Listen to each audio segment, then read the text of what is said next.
Maghahain ulit tayo, guys. Meron ako ditong dalawang malalaking cabbage ulit. Ayan. Napata kami las cabbage. Ayan, ginagawa namin yung pickles.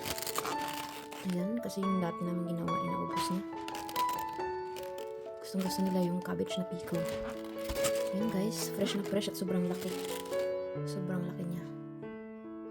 At meron akong kakaibang kulay ng orange. Ayan, mura lang siya. $6.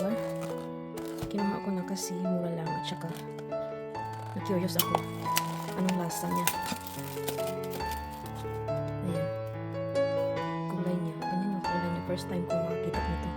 Ganitong kulay. Tsaka, parang iba yung amoy. Ayan, try natin yung mamaya. Cucumber.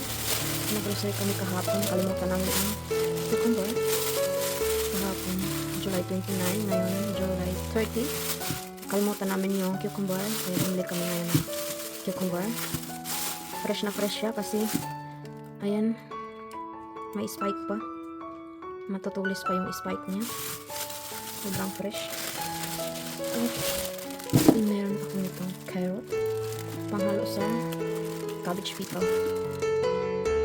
Almost 2 kilo na siya. Wait, 6 lang. Meron ako dito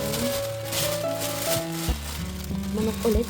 Hindi pa naluto yung isang manok na hinulin ko last time. Tapos bumili ulit ng manok kasi sabay ng lutuin. Itong dalawang manok. Para pang ilang araw na. Yung anak kasi nagluto ng dalawang manok, sobrang lalaki. 3 araw namin kinain. Kulay. Nabaon niya sa trabaho. Lahat ito naman dito. Yun lang, guys. Konti lang. Konti lang din yung aming nabayaran. Ito lang yung nabayaran namin. 48. Bye, guys.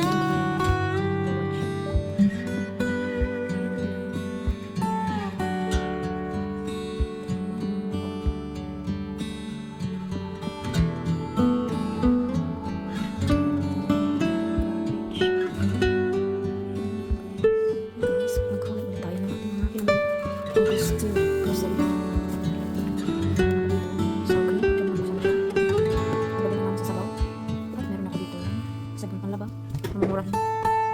Maingay yung aming machine, guys. Mag-wash ng mga plato. Meron ako dito ng cookies. Sarap na kasi. Naubos yung cookies ko diba ng pan. Yogurt. So cute. Gatas. Sulit na naman siya. Sabon sa plato. Sabon na maghugas na siya. Kaya naman. Meron ako dito. Ready bake.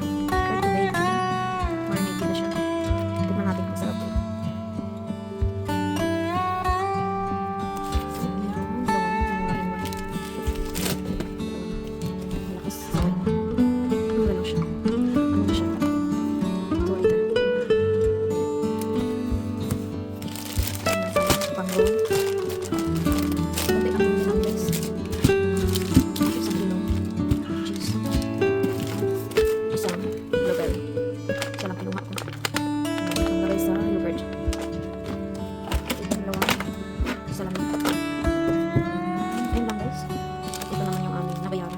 98.